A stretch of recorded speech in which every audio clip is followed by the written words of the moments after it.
Assalamualaikum warahmatullahi wabarakatuh. Perkenalkan, saya Martia Fotriani dengan NIM A1S1181114.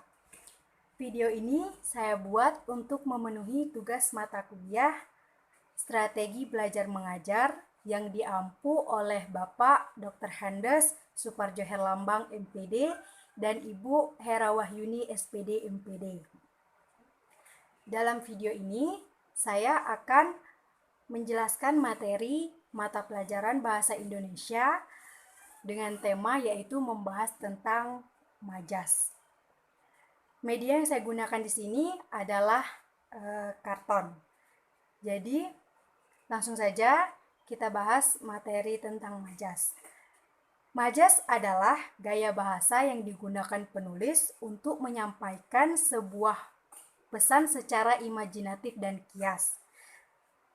Hal ini bertujuan membuat pembaca mendapatkan efek tertentu dari gaya bahasa tersebut. Jadi, singkatnya atau sederhananya, majas ini bisa kita artikan sebagai gaya bahasa. Dan secara garis besar, majas ini terbagi menjadi 4, yaitu ada majas pertentangan, majas perbandingan, majas penegasan, dan juga majas sindiran. Yang pertama yang akan kita bahas adalah majas pertentangan. Majas pertentangan merupakan gaya bahasa yang menggunakan kata-kata kias yang bertentangan dengan maksud. Jadi, majas pertentangan ini menggunakan bahasa yang bukan maksud dari kata-kata yang digunakan, melainkan adalah kiasan. Majas pertentangan ini ada 4 macam. Yang pertama adalah majas litotes, di mana majas litotes ini adalah majas yang berkebalikan atau berlawanan dengan hiperbola yang lebih ke arah perbandingan. Litotes merupakan ungkapan untuk merendahkan diri, meskipun kenyataan yang sebenarnya adalah sebaliknya. Contoh majas litotes seperti selamat datang ke gubuk kami ini. Gubuk memiliki artian rumah. Namun walaupun rumahnya mewah atau dan lain sebagainya, menggunakan kata gubuk ini berarti merendahkan diri, tidak menyombongkan diri, seperti itu. Yang kedua ada majas paradoks, yaitu membandingkan situasi asli atau fakta dengan situasi yang berkebalikannya. Contohnya, di tengah ramainya pesta ulang tahun Nia, aku merasa kesepian. Yang dimaksud berkebalikan dengan situasi asli di sini, di tengah keramaian dia merasa kesepian. Seperti itu. Yang ketiga, ada majas antitesis. Majas antitesis ini memadukan pasangan kata yang artinya bertentangan. Contohnya seperti film tersebut disukai oleh tua muda. Tua muda ini kan bertentangan antara orang tua dan juga para pemuda. Yang keempat ada majas kontradiksi interminis. Kontradiksi interminis yaitu gaya bahasa yang menyangkal ujaran yang telah dipaparkan sebelumnya. Biasanya diikuti dengan konjungsi seperti kecuali atau hanya saja. Contohnya, semua masyarakat semakin sejahtera kecuali mereka yang berada di perbatasan. Jadi majas kontradiksi interminis ini, majas kontradiksi interminis sangat mudah kita kenali, bisa dengan ciri-cirinya yaitu menggunakan kata kecuali atau hanya saja. Selanjutnya, majas perbandingan. Majas perbandingan ini ada 10 macam. Yang pertama adalah majas personifikasi, di mana majas personifikasi ini adalah gaya bahasa yang seakan menggantikan fungsi benda mati yang dapat bersikap layaknya manusia. Contoh majas personifikasi ini seperti daun kelapa tersebut seakan melambai kepadaku dan mengajakku untuk segera bermain di pantai. Daun kelapa itu kan benda mati, jadi benda mati yang digunakan di sini seolah-olah seperti manusia yang melambaikan tangan, mengajakku bermain, seperti itu. Yang kedua dari majas perbandingan adalah majas metafora, yaitu meletakkan sebuah objek yang bersifat sama dengan pesan yang ingin disampaikan dalam bentuk ungkapan. Contohnya, pegawai tersebut merupakan tangan kanan komisaris perusahaan. Nah, tangan kanan di sini merupakan ungkapan bagi orang yang setia atau orang kepercayaan. Seperti itu. Yang ketiga adalah majas asosiasi. Majas asosiasi yaitu membandingkan dua objek yang berbeda, namun dianggap sama dengan pemberian kata sambung bagaikan, bak, seperti. Contoh, kakak beradik itu bagaikan pinang dibelah dua. Artinya keduanya memiliki wajah yang sangat mirip. Dan selanjutnya, majas hiperbola. Yang keempat adalah majas hiperbola, yaitu menggunakan sesuatu dengan kesan berlebihan, bahkan hampir tidak masuk akal. Jadi majas hiperbola ini bisa kita tandai dengan ciri-ciri terlalu berlebihan atau kesannya sudah tidak masuk akal. Contohnya seperti orang tuanya memeras keringat agar anak tersebut dapat terus bersekolah. Memeras keringat di sini kan artinya bekerja keras, tapi bisa kita lihat orang yang bekerja sekeras apapun itu juga memeras keringat itu juga belum tentu bisa diperas keringatnya. Jadi hiperbola ini terlalu berlebihan. Seperti itu. Yang kelima, majas eufemisme. Majas eufemisme yang kelima yaitu gaya bahasa yang mengganti kata-kata yang dianggap kurang baik dengan padanan yang lebih halus. Jadi contohnya seperti tiap universitas dan perusahaan sekarang diwajibkan menerima difabel. Difabel ini menggantikan kata orang cacat. Jadi kalau kita menyebut tiap universitas dan perusahaan sekarang diwajibkan menerima orang cacat, itu kan kesannya terlalu kasar. Jadi dengan menggunakan majas eufemisme ini, kata orang cacat itu diganti dengan difabel, jadi lebih halus. Yang keenam, majas metonimia. Majas metonimia ini yaitu menyandingkan merek atau istilah sesuatu untuk merujuk pada benda umum. Contohnya seperti supaya haus cepat hilang, lebih baik minum aqua. Aqua di sini merujuk pada air mineral. Jadi metonimia ini menyebutkan merek yang khusus untuk memberikan arti yang luas atau umum. Seperti aqua ini kan satu merek yang khusus, salah satu merek untuk air mineral. Nah, air mineral ini lebih luas artinya, lebih umum gitu. Jadi banyak lagi merek-merek yang lain. Cuman dikhususkan aqua agar bisa memberikan arti luas, yaitu air mineral, seperti itu. Yang ketujuh itu ada majas simile. Majas simile ini hampir sama dengan asosiasi yang menggunakan kata hubung bagaikan ataupun seperti. Hanya saja simile bukan membandingkan dua objek yang berbeda, melainkan menyandingkan sebuah kegiatan dengan ungkapan. Contohnya, kelakuannya bagaikan anak ayam kehilangan induknya. Jadi kelakuannya bagaikan anak ayam kehilangan induknya, seperti itu. Yang kedelapan adalah alerogi. Alerogi yaitu menyandingkan suatu objek dengan kata-kata kiasan. Contohnya, suami adalah nahkoda dalam mengarungi kehidupan berumah tangga. Nahkoda di sini berarti pemimpin. Ini yang dimaksudkan dengan menyandingkan suatu objek dengan kata-kata kiasan. Jadi objeknya itu suami dikiaskan sebagai nahkoda, yaitu pemimpin. Yang kesembilan adalah sinekdok.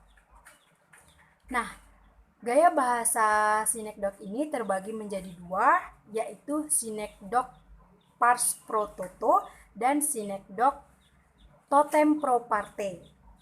Sinekdoche pars pro toto merupakan gaya bahasa yang menyebutkan sebagian unsur untuk menampilkan keseluruhan sebuah benda.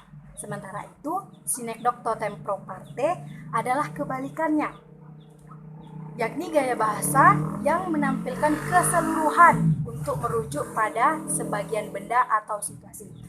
Contohnya, contoh pars pro toto. Hingga bel berbunyi, batang hidung Reni belum juga kelihatan. Nah, kata-kata batang hidung Reni ini adalah menunjukkan dia hanya menyebutkan sebagian dari objek tubuh, namun mengartikan seluruh tubuh Reni tidak ada pada saat bel berbunyi.